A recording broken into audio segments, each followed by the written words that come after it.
Steve Witkoff and Marco Rubio are in Paris today, meeting with Emmanuel Macron and his foreign minister, trying to come up with new ways to find a useful end to this war, find a common ground that both the United States, Europe, and Zelensky can all come to some kind of an understanding of what they're even shooting for on this side so that they can have a unified position going in to talk to the Russian side. Simultaneously, the United States still continues to go on that bilateral track with Moscow. But so far, early returns are this is not going to overcome a lot of that stuff today. And we're going to try to delve into why some of that might be and what's really going on behind the scenes and why there's such a discrepancy between the views of the United States and Europe and Zelensky. And we have Commodore Steve Jermy, retired Commodore from the UK Navy, to come back with us and try to help us make some sense out of that. And man, are we in desperate need of making some sense out of this. Welcome to the show, Commodore. Yeah, I'll do my best, Danny, but I think it might be you and me together because it is difficult to make sense of what on earth's going on in some people's minds. You know, it really is, because it doesn't actually appear to me that it's that hard to just accept, all right, here are the baseline facts that exist. Now, how can we make the best deal of this? Of course, when you're negotiating and you're making something, there's plenty of room to have different opinions and views and like, well, I'd really like this, but I'll take this if I can, and I'll give you that, but I'll really, what I used to pass for normal negotiations and diplomatic processes. But today, we're not even agreeing on the same facts as we're going to see in this show here. And, even before we get into that, I just kind of wonder what your assessment is of the divergence between the various Western components. It's a very good question, Danny. I think that I've been saying for some time that this is due to the West having a political narrative, whereas the Russians have acting according to a military strategy. But I think there's something else going on as well, Danny, the more I thought about it, which is that I think there's a fundamental inability amongst the West, but particularly in Europe, to actually really not only understand the balance of power, but to calculate it. And if they were to actually calculate the balance of power, and I can talk more to this if you'd like as we go on, I think they realize that actually the Europeans in particular have no military capacity to impose any conditions on Russia, and the Americans have very limited capacity. But it's getting to that understanding. It seems to me that they simply don't see this, or if they do see it, they seem to be hiding behind it. It makes me wonder what military advice they're being given. And certainly from one or two of the recent podcasts I've listened, I think I listened to you with Larry Johnson yesterday, a very good podcast. And some of the advice coming from former General Keane, it's just unbelievable how, a very senior general, and it's as bad over here, trust me, how a very senior general could get his balance of power calculation so wrong and so obviously wrong.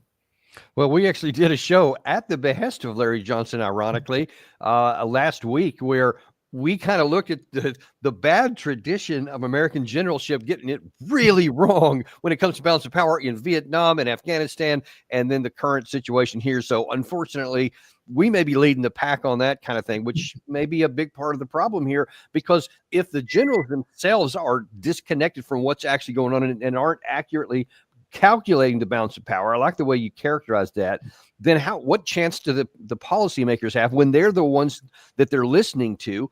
And I think that explains a lot. But then you have to also add in, and again, I think this is going to get more into your previous comment about the narrative and following the narrative. What you're about to see here is a report from earlier this morning from Deutsche Welle, where they're kind of talking about what's going to happen in Paris. And I think that you'll see from the way he's talking that his understanding of where things are in the calculation is a little different than the ones you and I recognize. The most important thing in all this is the fact that it is even happening, that we have the US administration engaging with Europe and not just talking with Moscow over Europe's and Ukraine's head. But I think there's little expectation that there's going to be some kind of concrete outcome out of all of this. It's more about Witkoff telling everyone else what he discussed with Putin recently. And I think the bigger picture is there's a real sense here in Ukraine that Donald Trump is losing interest, that he has found out that ending the war in 24 hours or a month or all his different claims is not going to be realistic, and that he's now looking for someone to blame. And we've seen him lashing out in recent days, not only against Biden, but against Zelensky for, as he says, letting this war happen. So there isn't a huge expectation, I think, from a European kind of optics perspective, it's obviously good that you've got France, Germany, and the UK there, and I think the Ukrainians are hoping that those European countries are now going to take responsibility for supporting Ukraine and coming to some kind of arrangement that provides guarantees for Ukraine. So I want to touch on a couple things you mentioned there. First of all, back to the Trump himself. He says, well, it seems like he's losing interest and he's looking for someone else to blame.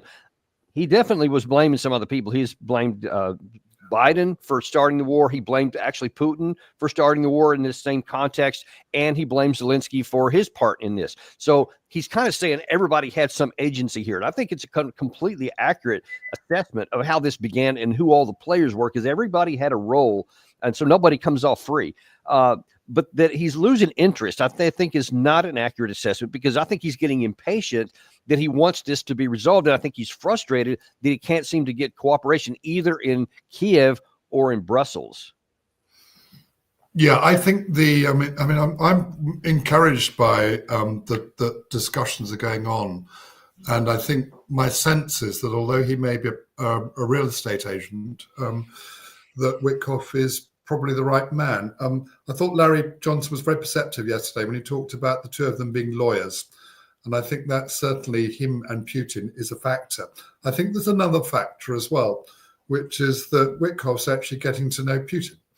And that's really important, because actually as you get to understand him and vice versa, then I suspect what will happen over time is that Witkoff will start to trust Putin and actually start to listen to what he's saying and start to accept that a lot of the things that the Russians have been saying to the West, but we've been ignoring, are actually probably true.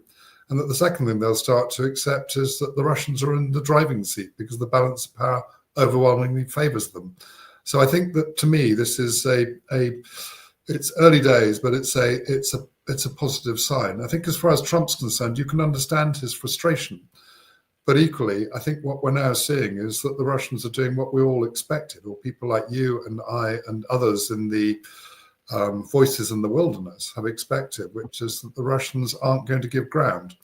They have a clear objectives. They've stated them time and again, and they're in the military ascendancy. So why on earth would they give ground? I've said this before, and it's sadly amusing, but somehow the Europeans seem to think that it's the losers who should impose the conditions on the settlement, whereas the history seems to suggest that it's the opposite, Danny.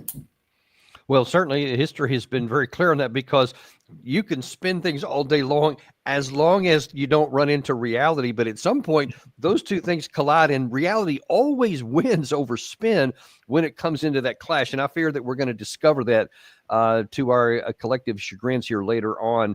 The second thing I want to talk about from his comments there is this statement at the end that he made at the end of it. He said Europe is still looking for ways, aside from whatever happens with the United States, that they still want to be able to provide security guarantees for Ukraine. That's still on the top of the agenda. And I just have to scratch my head and saying, this whole coalition of the willing thing, I mean, Russia has been adamant, categorical, point blank. There will be no agreement from the Russian side to any peacekeepers, any assurance forces, whatever title you want to put on them, inside of Ukraine as part of this settlement. And yet they still keep talking about it. But I got to ask a more pointy question from the European perspective. Who is going to actually provide security guarantees, i.e. they'll fight for Ukraine? Well, I think the any security guarantee that the Europeans offer is meaningless, because unless you have the military force to back it up, it's meaningless. So the idea of it being a guarantee is a fairly ridiculous idea. I'm sad to say that this coalition of the winning phrase has sort of caught on after about the last 3 to 4 months. But as you and I know, it's a phrase that we've used in the military for decades, just to describe something that isn't NATO or isn't within a normal structure. But what it actually is at the moment in Europe, it's a coalition of the weak, not a coalition of the willing. Oh, it's a better. So the idea that the Europeans can provide security guarantees, it would have been almost impossible, I think, Danny, for the Americans to provide security guarantees in Russia because of the geopolitical situation. It's a long way away from America, and there isn't the political consensus in America to do that, because essentially it means taking on the Russians. Right. So the idea that the Europeans can do it is fanciful. I think it'll drop away. I think it'll drop away, because I suspect that as we get closer to some sort of settlement, that what will happen is that the Russians will make it clear to the Americans, and through Witkoff probably, that actually if the Europeans deploy any peacekeepers, in inverted commas, into Ukraine without their absolute say-so, and they certainly won't go under a NATO banner, that they will be attacked. I mean, from the sound of it, peacekeepers, or not peacekeepers, but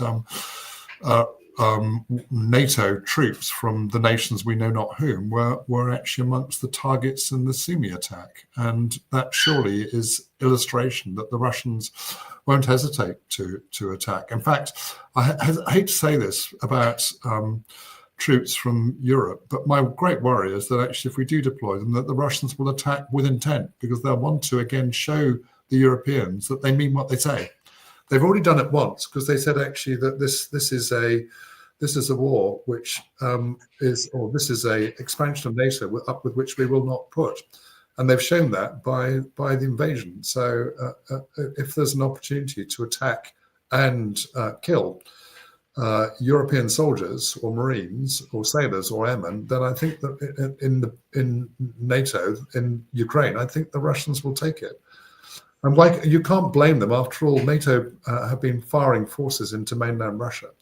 So the opportunity to have a go back, I think, would be welcome, I suspect, amongst the Russian public as well.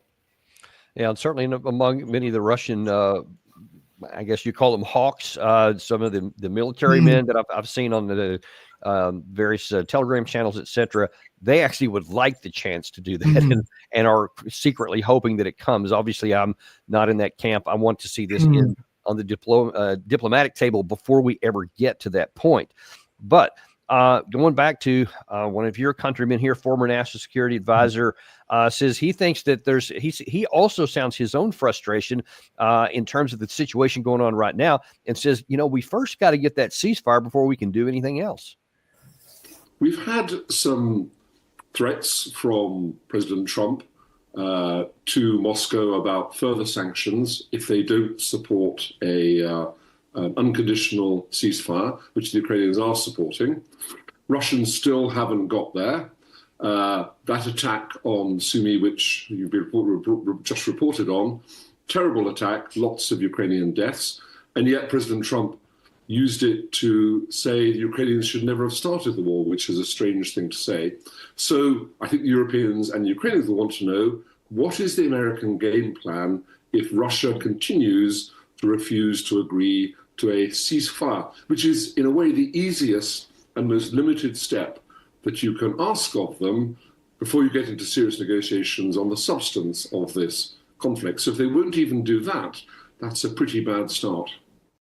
Yeah, but why would Russia, as you said earlier in this episode, from a position of strength, agree to an unconditional ceasefire, which would benefit the Ukraine, the weaker side, far more than the Russians?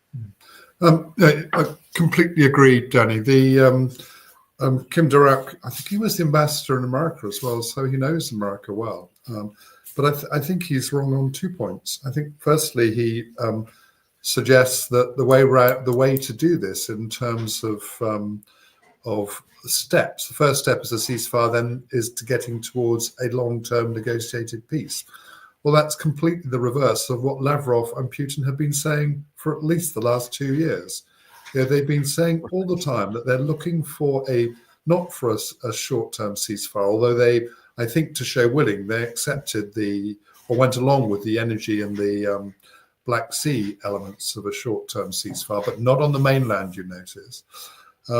But what they want to go for a long-term ceasefire where they can really understand and think that they've actually got something which is going to meet their national security objectives. Whereas a short-term ceasefire, why would they do that? I mean, it's obvious to you and me as military people that in their minds, and I think they're probably right as well, having heard the Europeans, that the Ukrainians will use that period to rearm and to restock. And why would you want to allow them to do that if they're on the back foot? It does nothing to support your position in Russia. And so much to actually reduce it. I don't think it would stop Russia winning, which it's on track to, but it would certainly hold them back, and it just makes no sense whatsoever. I think it's about time we really got to the bottom of what the Russians are seeking. It should not be that difficult, because they've been telling us for 2 years. Yeah, and you said there was two things from what he said there. That was the one on the ceasefire. What was the second one? Oh yeah, good question. I might have lost myself there, Danny, but let me try. I think that I think it was a ceasefire. There was something. Oh, Trump. I think that what Kim Durrott was suggesting was that Trump had more leverage over Russia than indeed he does, and that it was a bad start in the way that he'd started. I think the truth is that Witkoff is no doubt finding and feeding back to Trump, I suspect, that actually the Americans have very few cards in this game. They do have cards in a game, but it's not the game between Russia and America. It's the game between America on the one hand and the Europeans and Zelensky on the other hand. There he's got a lot of cards to play. So I think those cards in his situation, I'd be wanting to play them because I'd be looking at what I suspect will be a summer offensive where a bad situation suddenly becomes worse and it becomes even more difficult for him politically. So I'd be wanting to get to a situation where I've actually gone as far as I can with Russia, accepting their conditions.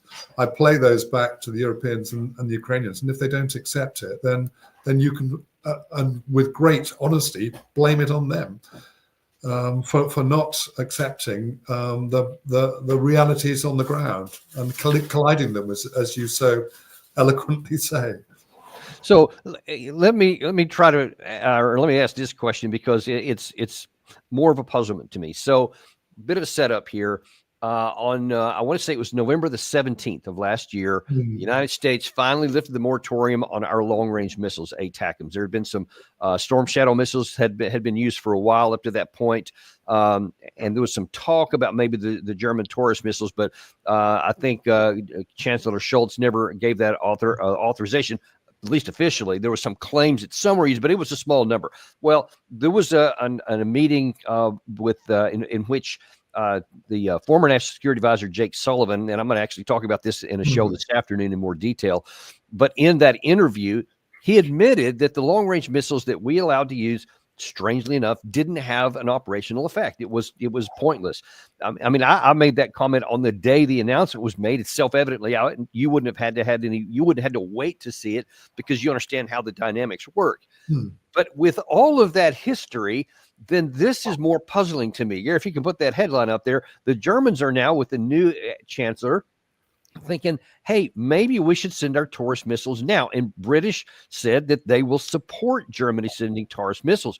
Why would they do that now when we've already fully demonstrated that long-range missiles don't change the dynamic? All it would do is it will hit some things potentially, depending on Russia's electronic warfare and anti-aircraft or anti-missile capabilities.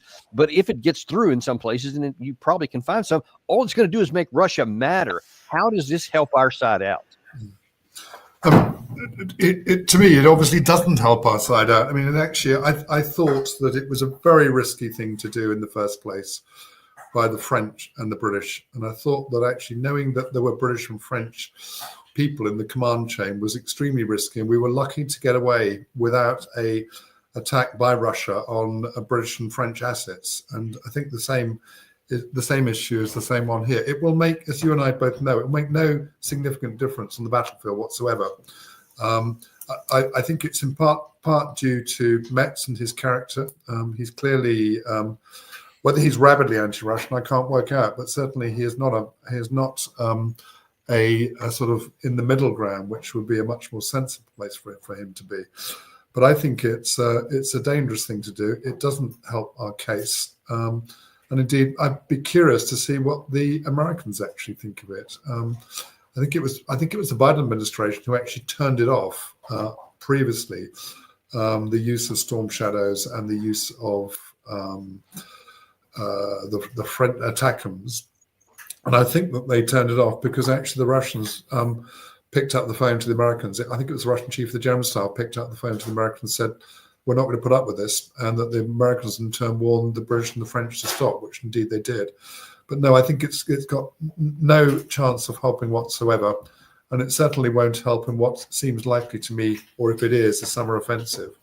There's no chance of helping the summer offensive. So all that we're doing with it is potentially extending the campaign by a little, a week or two. But much worse, we're making the diplomatic circumstances much more difficult.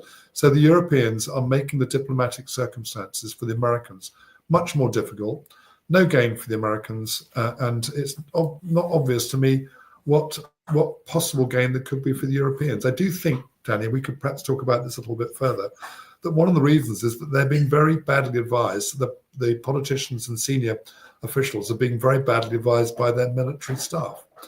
And we've seen that some of the advice coming out of our generals and admirals and air marshals is particularly poor. I mean, I listened to Caviogli's statements to Congress, where I was dumbfounded that he could talk in that way. And I've recently a former British Deputy Supreme Allied Commander Europe wrote in one of our broadsheets saying that we will be at war with Russia in 2 years. I mean, it's this sort of extraordinarily abjectly bad strategic analysis and strategic thinking, which is holding us back. I think that one of the problems is that being in the military, you have a certain reputation, and of course that's nice, but it sort of needs to be based, I like to think, on success. Right, and capacity. Yeah, I mean, the last time, if you think about it, the last time I can remember a British general had a success in what was close to a peer-to-peer conflict was back in the Falklands for us. And since then, if you take the last 25 years of this century, when has a British or American or French or German general been able to actually mark up a success with which you could then say, yeah, I'm prepared to accept the advice of this individual because of his success on the battlefield? I mean, for you guys, it was 1993. And again, they're very, very clear. I think it was the Weinberger Doctrine, I can't remember, but it's Powell Doctrine, where there were very clear limits set around how you would actually deploy forces. And it was because of those limits that America didn't go into in Iraq, which I think Margaret Thatcher was after they liberated Kuwait. Margaret Thatcher was surprised by that, but I think Bush the elder made the right decision. Right. Yeah, I think subsequent events have proven that that's the case. So we just showed Sir Kim Darroch saying that he's puzzled because we can't even get to the end of war negotiations unless we get this ceasefire first. But then, and you mentioned this at the outset of the show, Steve Witkoff doesn't seem to be playing by that sheet of music. I think you used a very good word there, Sean, emerging. This is the third meeting I've had with him. This last meeting lasted close to 5 hours. We had two of his key advisors in the room at the time, Ushakov and Kirill Dmitriev. And it was a compelling meeting. And towards the end, we actually came up with, and I'm going to say finally, but I don't mean it in the way that we were waiting. I mean it in the way that it took a while for us to get to this place. What Putin's request is to have a permanent peace here. So beyond a ceasefire, we got an answer to that.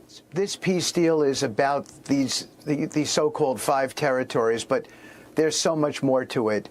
There's security protocols. There's no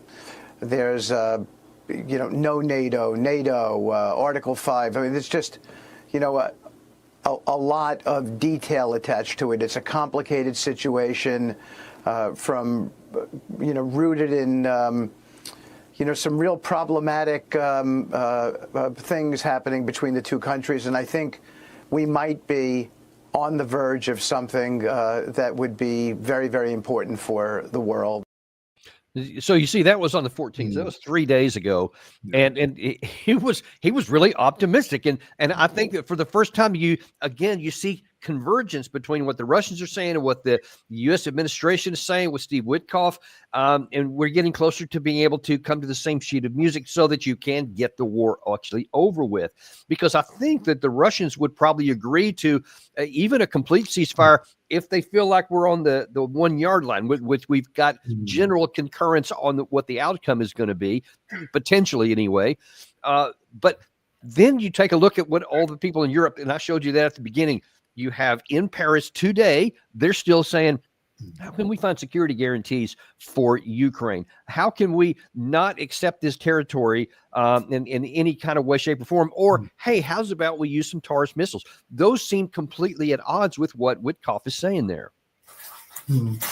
Yeah, quite right. Sort of, in a way, the summary of what they're saying is, how can we win when we've lost? Because essentially they want to actually impose conditions. The Europeans want to impose conditions on the Russian, which they don't have the capacity to deliver, and the Russians won't accept. I mean, I would be curious to understand what went on there. I guess we'll never know. But what I would like to think is that the Americans are getting realism back from Witkoff, and they are in turn sending realisms across to the Europeans. I mean, there's it's clear that the Americans, as they think about China, are actually keen not to completely distance themselves for the Europeans, although there's a good logic to get out of Europe, I think.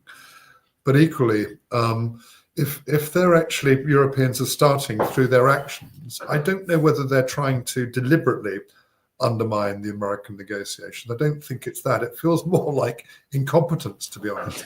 I'm not sure which of those two options is worse, frankly, though. No. But either intention or incompetence, but I know. But if they're deliberately trying to undermine American initiatives to bring this war to a close, then they're not only acting against Americans' political or America's national security interests generally, but also the Trump administration's political journey and political direction of travel specifically, but they're also acting against their own interests. You know, I think Trump's under time pressure now, because the longer this goes on, then the more likely he is to pick up the blame. But I think the other thing is that the closer we get to the summer offensive and things start to collapse, then the more intense the situation will become. So I would really I would love it if Americans, probably led by Vance, I suspect, are actually starting to talk to the Europeans in a way which says, look, we can't win this. And if we can't win it, you guys definitely can't win it.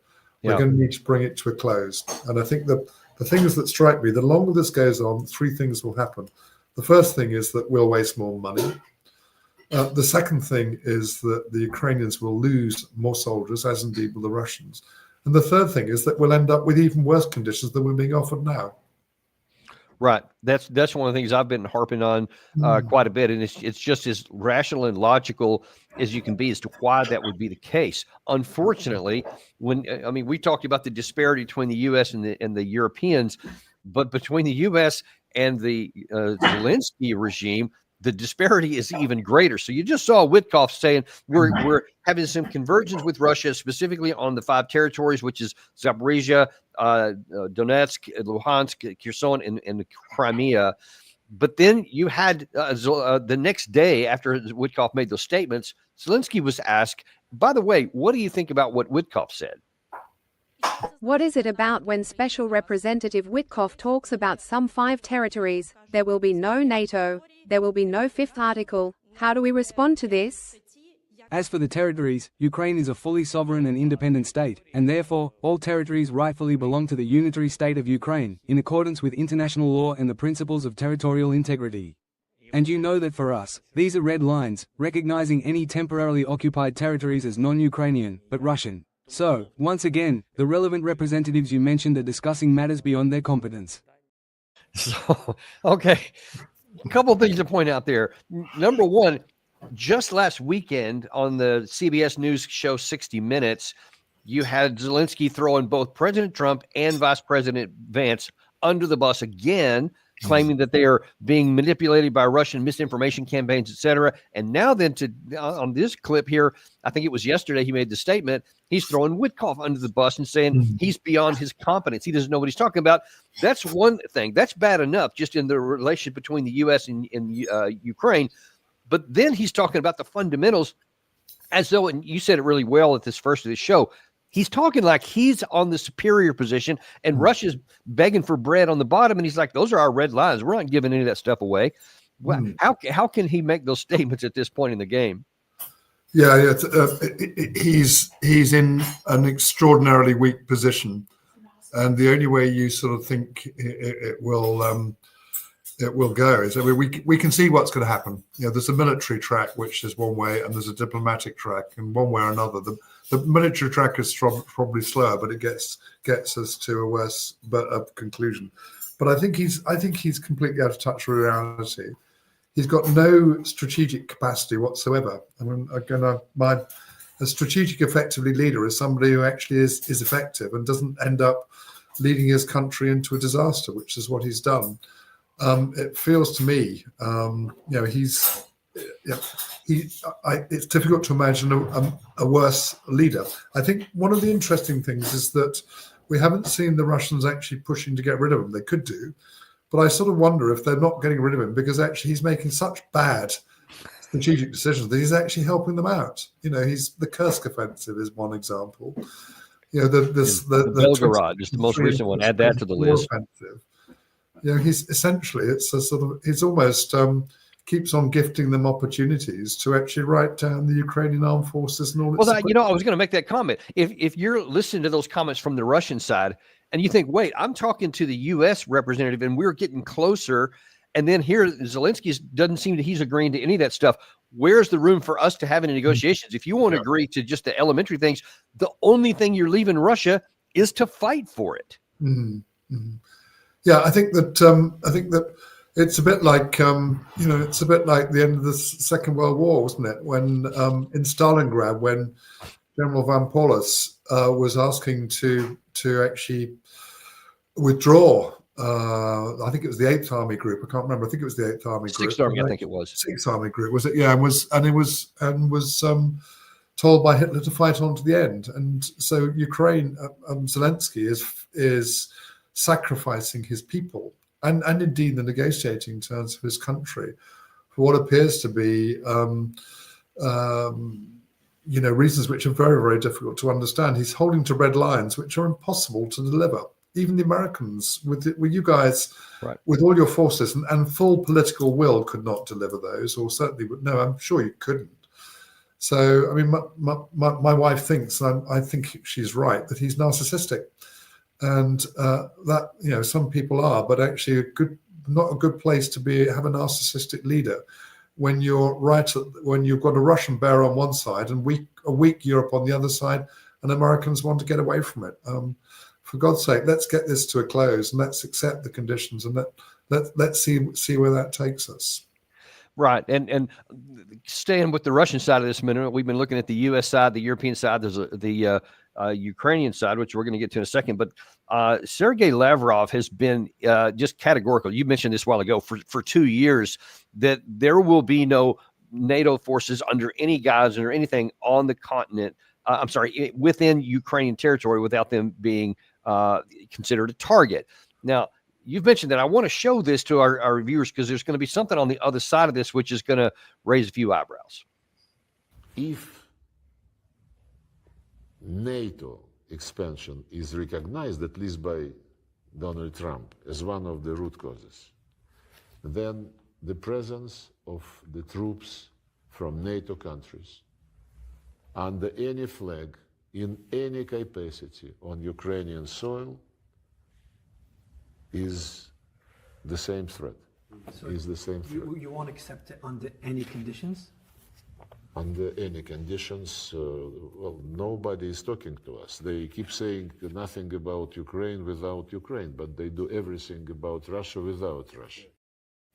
Okay, so he's very clear about that. They haven't changed their comments on that whatsoever, and they have the leverage to back that up, as you said. Now, we've in a sense kind of thrown some of the European folks under the bus a little bit. We put that there with Sir Kim Darroch a minute ago about like why does he have this position? Well, let me put another one of my comrades in here, and former 4-star General Ben Hodges, in response to Lavrov's statement, inexplicably said this. We have to assume that Russia is really probably not going to agree to a ceasefire outright. Lavrov has said from the beginning, no European troops in Ukraine. Who is he? Ukraine is a sovereign country. We should quit acting like these guys, these are the old Soviet Union with massive formations, and they're going to crush the rest of us. That's not going to happen. This is where I think we need to demonstrate. I mean, this is Europe's moment because of the failure of the U.S. This really is Europe's moment to demonstrate that it is no longer a vassal of the United States and that it has capability, or it never will. That's all there is to it. you know the ramifications of what he's suggesting there, that Europe should cut its ties with the U.S. and say, all right, we're not going to play your game anymore. We're going to finally step up and do our job. If they did what he suggests, that means war with Europe and Russia, nothing else. What is he thinking? Well, I think he's thinking, well, we've thrown Ukraine under the bus. Let's throw the Europeans under the bus as well, to see if we can actually get a solution. But, just look at the scale of the European armed forces. I mean, you saw my article some months ago on that NATO couldn't win a war with Russia. So why on earth anybody thinks that NATO without America could win a war with Russia is beyond me. Again, you come to the same issue, Danny, which we were talking about before, is the lack of the capacity for very senior military officers to actually make the right calculations in complex, well, this isn't that complex, but complex military situation. And it's obvious to anybody who has a good military brain on their head that the Russians are dominating. And the only question is whether we conclude this on the battlefield or diplomatically. But, why on earth he thinks that that Europeans who are not mobilized for war, the British Army is about 75,000. The French is a little bit larger. The Germans probably a bit larger. But the German armed forces suffered under Ursula von der Leyen, who was one of the worst defense ministers ever, gone on to be one of the worst European leaders, I think, for the same reason. But the idea that we can mobilize to actually hold back a Russian offensive, that the Europeans can do it, even if there was the political consensus here. There's not, but even if there was, we couldn't do it. I think we would be lucky ever to get in the next 5 years, but probably more like 10, anywhere near the level of mobilization we need. Britain's just looking at an increase in defense spending from 2.3 to 2.5%, whereas at the height of the Cold War, which is the sort of industrial mobilization that we need even before we had the forces mobilized, we were spending 6% of our GDP. So Europeans would need to double their spending at least on military forces and the industrial capacity to produce those forces, if they would have any chance to actually even square up to Russia in some sort of equal basis. And of course, what would happen as we started to do that? Well, the Russians would respond, and they'd out-respond us. I wonder, I don't know what you think, Danny, I wonder why the Russians are mobilizing or talking about mobilizing a further 1.5 million. And I couldn't quite work that out. I mean, it might be that because they do have a summer offensive planned, that wouldn't surprise me in the slightest. But the other reason might be that they're just thinking again ahead, as they do very well, and wanted to make sure that if the Europeans are minded to do something even more stupid than we've already done, that they're ready to deal with it. I mean, it's obvious that they don't want to go any further, but I think they just want to be ready to deal with anything that the Europeans might do out of what I can best describe as strategic stupidity. I think that's the kindest thing you could say. I've actually read on some Russian military journals that is translated with Google Translate, as well as the Telegram things. And there apparently are a lot of people that are thinking that. They've actually started looking at the infrastructure it would take to get a mobilization. I want to say it was Ceasefire himself who just a few days ago said that he believes that the Russian mobilized manpower capacity is about 5 million people who either had been conscripted in the past, had been in reserve systems, et cetera. And if they wanted to, they could do that. And then there is a plan to, if they wanted to ramp up within about 6 months to go full military mobilization, they could do it, where it would take literally years for the Western European side to even come close to matching where Russia is now, much less later. So apparently they think they have time even on the medium term on the Russian side. Let's hope we don't ever find out about that. But then here's the interesting thing. We just talked about General Hodges basically vastly underestimating what the Russians can do. And then you mentioned him at the start of this show. we have General Jack Keane, who seems to be overestimating what Russia can do. Wickoff seems to believe that Putin only wants those 5 regions, and that's false.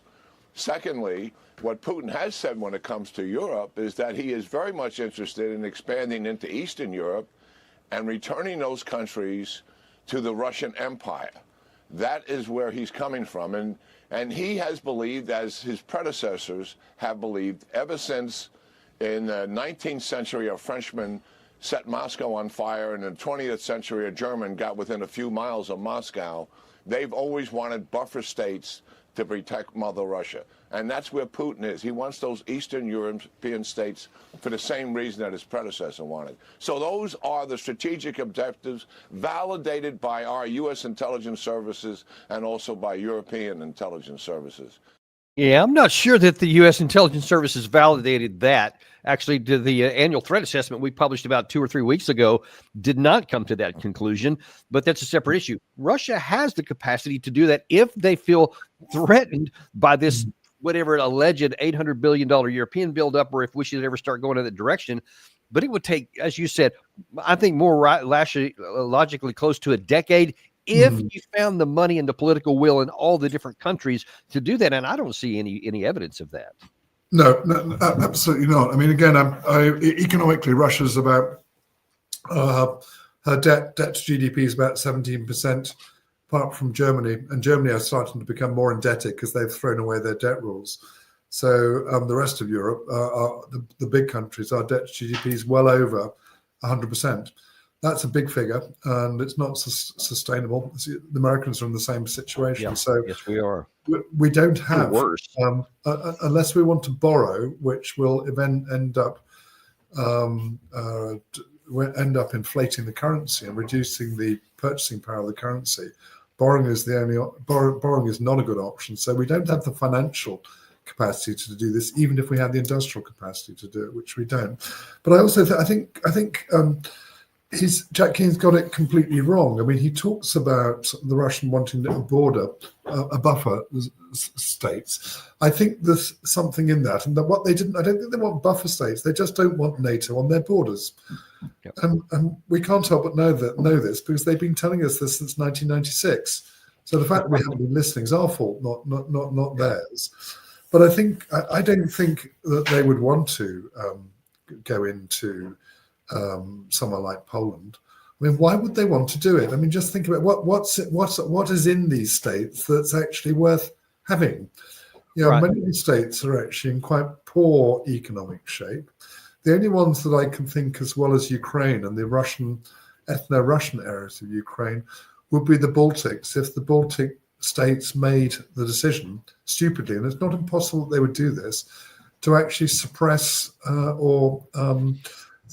ethnic Russian people. Right. I think I'm right in saying that the Estonians are now starting to do just this, which is very, very stupid because they're doing it because they think they're in NATO. They think they've got an Article 5 guarantee. And of course, as you and I know, this is a conditional guarantee. Yes, it is. Yeah, would I want to spend British lives? Would you want to spend American lives? Because the Estonians have actually suppressed Russians and stopped the Russian language happening. The Russians decided to do something about it. Would I want to spend British blood on that? I wouldn't, and I suspect you wouldn't want to spend American. I would not one drop. And I'm sure that if they weren't in NATO, it wouldn't be like this.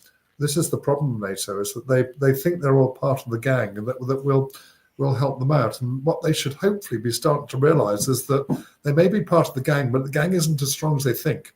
And the gang is currently losing against Russia. And so if we continue to lose as we are, then their situation becomes more fragile. I mean, fortunately, the Russians have been extremely patient on the Baltics.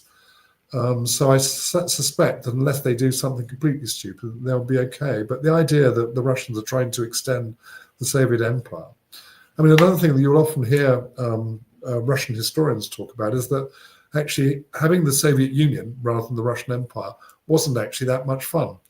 it was difficult. They had problems in Hungary. They had problems in East Germany. Right. So, why would you want to take that on again after Yes. their experience? It's fanciful. But again, it's this narrative. Russia are trying to expand, and it's this narrative that somehow you wonder whether people like Jack Keenan, whether he's on the pay of the military-industrial complex, or he just can't see it. And I suspect it's the latter, but I don't know.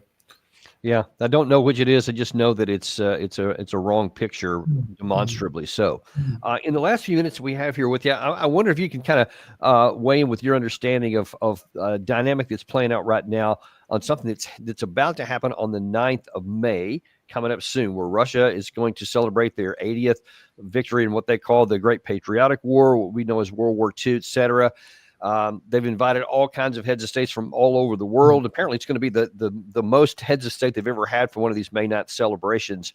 And one of them is Robert Fico from Slovakia. And he ran in smack dab into Kaja Kallas, the senior diplomat for the European Union, who gave a barely veiled warning to him not to go, which he did not respond to well. But what do you think about this issue of should any Western nations actually go to Moscow? Would that not be playing into their narrative, or do you think it's a fair? I think they should go. I mean, people forget that this was the Great Patriotic War. I don't say people forget, but they need to be reminded that the Russians lost 26 million people. I think the figure I've heard is that 1 in 7 Russians had somebody who lost their lives during that war. That's a huge figure.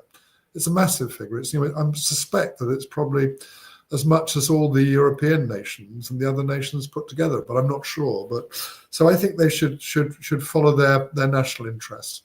I thought it was a shameful thing not to invite Russia to the Normandy celebrations and deliberately keep out them. We were all on the same side in that war, and it was a war for a purpose which certainly against Nazi Germany, which was the right purpose.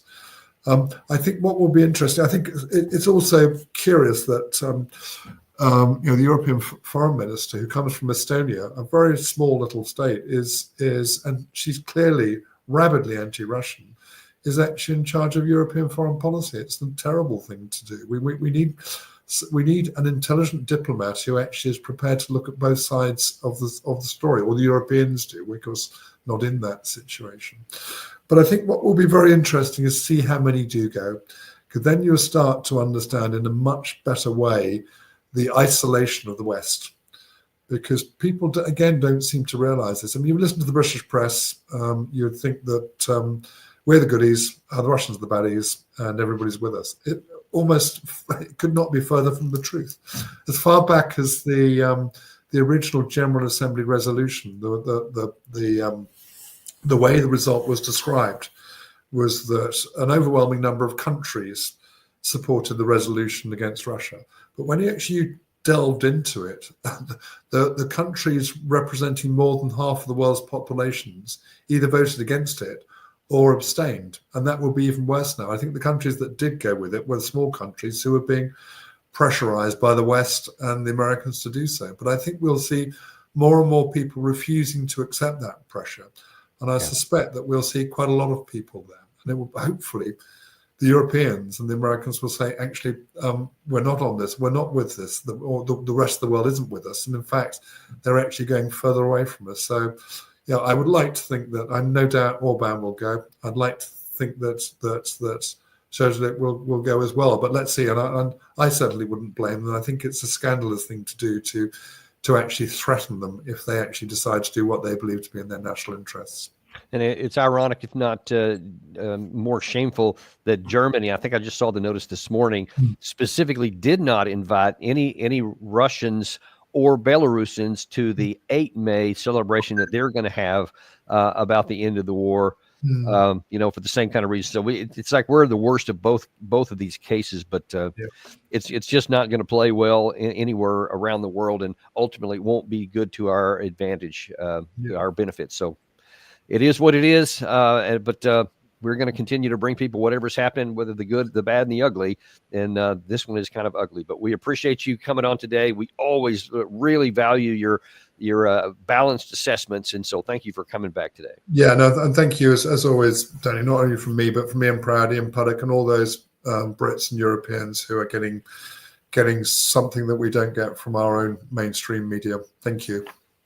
Certainly our pleasure. Thank you very much. And we'll look forward to seeing you actually back this afternoon at 3:00. We've got another show here that the war rages on while Europe and Zelensky dither and try to avoid having an outcome to this. We've talked about some of it here, but there's going to be some other things that I promise you won't want to miss this. There's some information that you need to see, and we'll see you and share that at 3:00 this afternoon. Thanks very much. And I'll see you then on Daniel Davis Deep Dive.